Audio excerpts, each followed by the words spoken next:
Okay, so welcome to my final presentation of my custom feature of my EECS game engine, which is called the PocketEngine. Yeah. So the reason why I'm naming it as the PocketEngine is that I want it to be a little bit lightweight, but still yet supporting a lot of powerful and thoughtful GUIs that the same as many of the industrial standard 2D game engines. So this week we have basically two main features added on to last week. And so last week we have showed stuff about our main design of the editor. So we use a single process. We embed our engine runtime into the editor, and we have this overlay as a main port, and we have several panels to be contained in the overlay. Next week we have one more panel, which is the sim panel, and this one is basically the same thing as the SceneView panel in Unity. And we also have one more powerful feature. Now we can actually we do have an actor hierarchy, which means you can set an actor to be another one's child or parent. Yeah, so that's actually hierarchy. And now we show you the features. So we can start the game, and now you can see there is a folder here in the words, as we set the following boxes as the children of the words. So you can unfold it and you can fold it, yeah, to see this children. And if we move the transform of the word, then we can move that of the whole children's.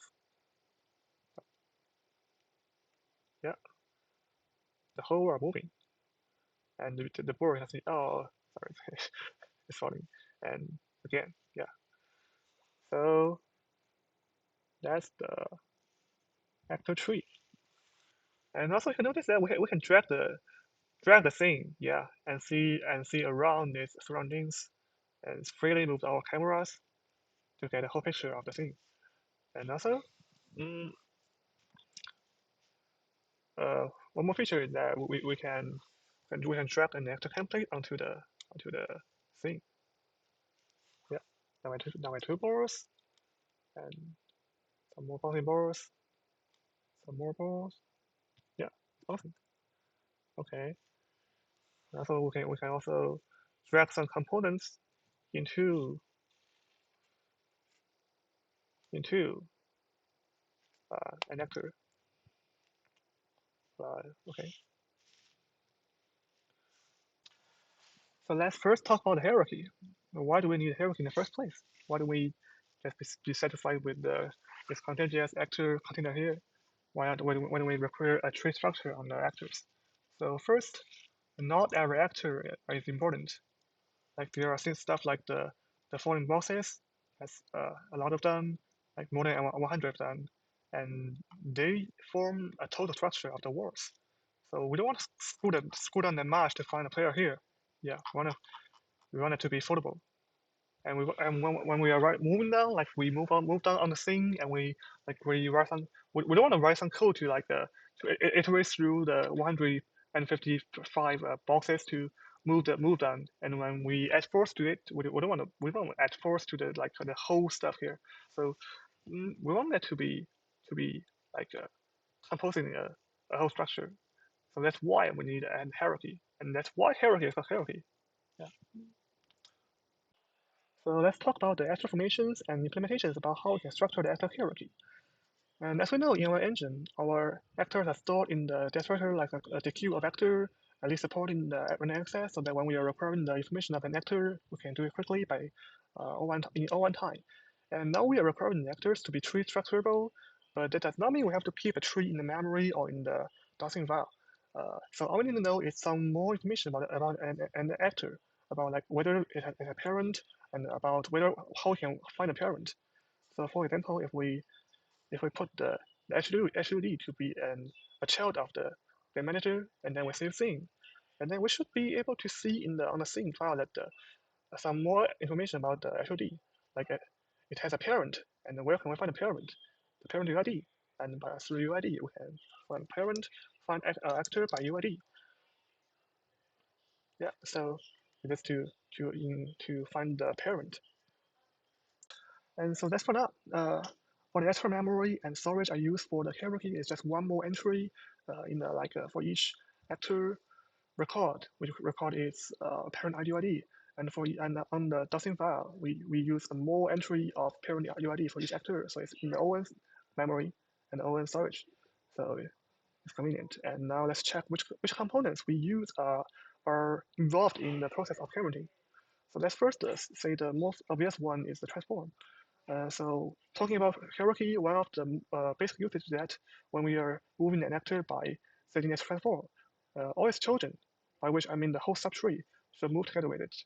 And for this functioning, the first we need to do is basically to make a built-in type of component called transform for it. Yeah, and now how do we move the children along with the actor? So we don't look up the whole movement in the top-down way. This is because by doing this way, when we are moving the actor, we recursively edit the whole subtree transform. But for each node, like in the subtree, like the children and children's children, they can also have their own mutations of transform for this friend. So we will also iterate once more the subtree of the children. So a lot of more extra computations involved. And so instead, we use a standard architecture. So for each actor, we have their own local transform, which means their transform based on their parent and the word transform. And so when we are referring to the transform of an actor, we expose them to the Lua and we show them on the inspector, this is the local one. So and the word transform is only computed each time when being queried on need. And calculating actor's word transform is just linearly add up the local transform of all its ancestors. So calculating an actor's word transform is just linearly search up on its ancestors and add up each ancestor's local transform. So we have this function as resolve transform hierarchy. Yep. And you can see there's in a function called reserve actor word transform. And if this actor is a first level actor in the whole hierarchy, which means that there's no parent, then the transform is just the local transform. And otherwise, if this has some parent, then we just recursively apply the resolve actor word transform. And so that's the function. That's the transform. And for the hierarchy, actually one more component should be considered, which is the physics system. And by the physics system, basically I mean the rigid body.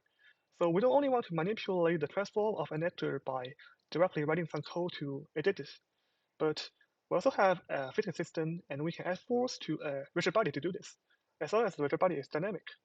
So, and when we're doing it, we're hoping that the children of the actor who has the rigid body should follow it. So this seems to be trivial since as we have the parent transform change, and then when we are moving, when we are rendering the children, we calculate their word transform, and then we take the modified part of the parent into account, and then naturally realizing it. But we need to consider some extreme cases. Since what about so both a parent and one of the children has dynamic rigid body, and then we add force to both to push them. So when doing this, the control of the physics system in this dynamic actor tree is mixed and will cause jittering or even collapse. So this arouses an issue that so when an actor has dynamic rigid body, so its children cannot have one more. So my solution is to keep a cache of physical states of each rigid body. Like we keep here in the physics state. Yeah, and involving the effective body type of the rigid body that might change over time. And so each time we call some mutations that might involve some rigid bodies.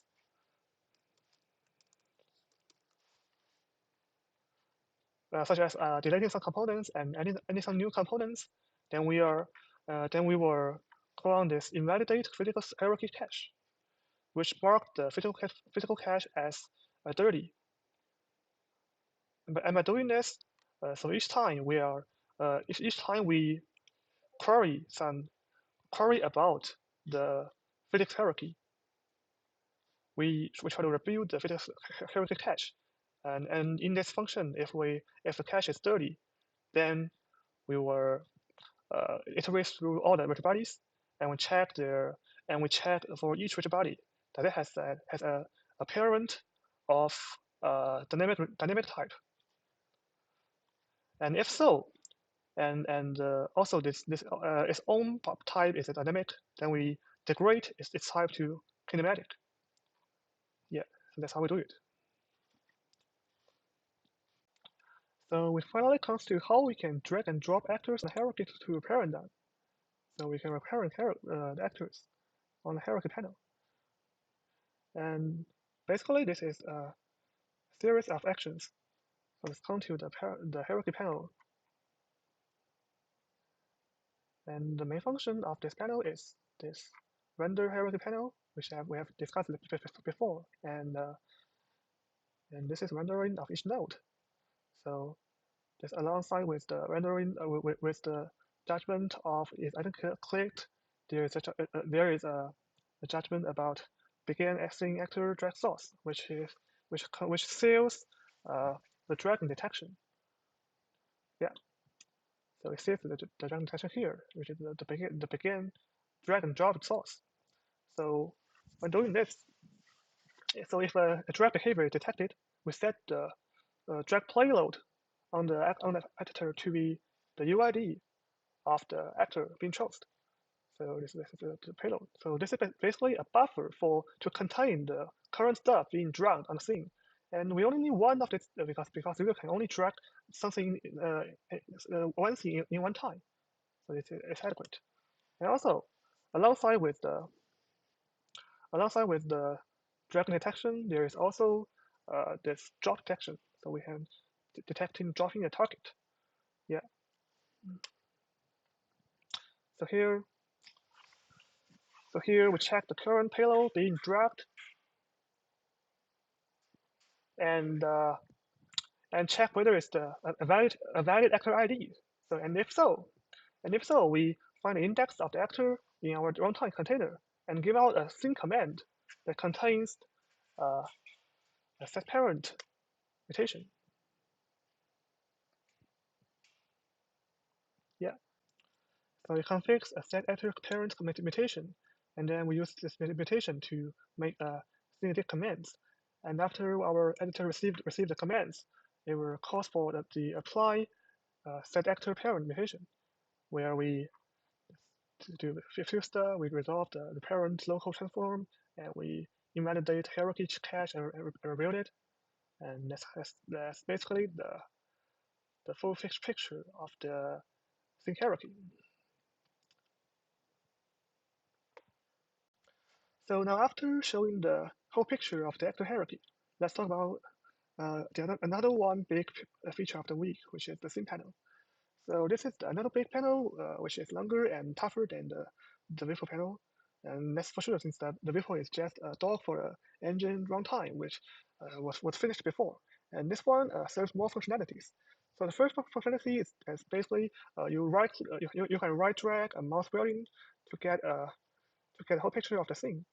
The second one is you can click to choose an actor and drag and left drag to get to edit the actor transform. Yeah. So this first one is very easy. So the panel just starts from using another one SDL texture object and another camera in to make rendering. And the render logic is at the render scene prevail, and you can see it's just calling on the render frame function with the scene panel's own camera and the renderer. So it's easy. And so the main tough part is the second one. So how do we get an actor on the scene by clicking around?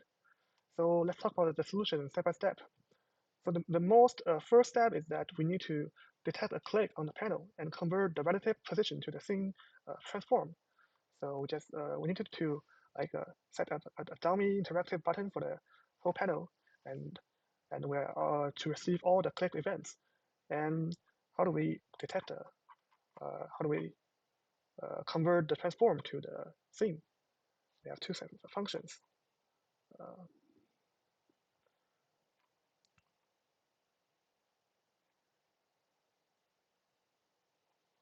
we have this word unit to scene pixel function to transform the transfer the word position to the scene position, and we can use the scene panel pixels to word position to transfer a click position on a scene to the word position in the scene.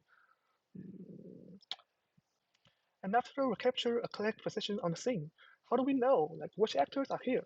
So our engine is a continuous word, so we can never just store a map of which position map to a vector of actors. So my solution is simple. It's just to construct a pickable point for each actor Yeah, that is here. Yeah, so we build the actor scene bounds for each actors and returns a scene bound structure here, which contains the UID of the actor and the shape of the bound. Yeah. So basically, I just use the physical systems and the visual body and the collider shape and the transform to to capture the shape of the position of the actor. And that's the functions. So in the main loop of the rendering logic, I after we detect a click event, yeah. So after we detect the click event, we build the bounds for it to find which actors has applied in the click, and among those we find the topmost one, and then we handle with the click event, which is that we select the actor on the hierarchy. Yeah. And finally, the drag and drop events. So we have talked about the drag and drop events when we're talking about dragging the actor IDs through the hierarchy panel for parenting. So the logic is similar, and here we have the handle drop events and the handle drag events here. The events just with some detection of the MGUI, mouse dragging detection and mouse detection. Yeah, and after we finish with dragging, we just apply the position by applying a commands of setting the new position for the actor, and that's basically how the scene panel works.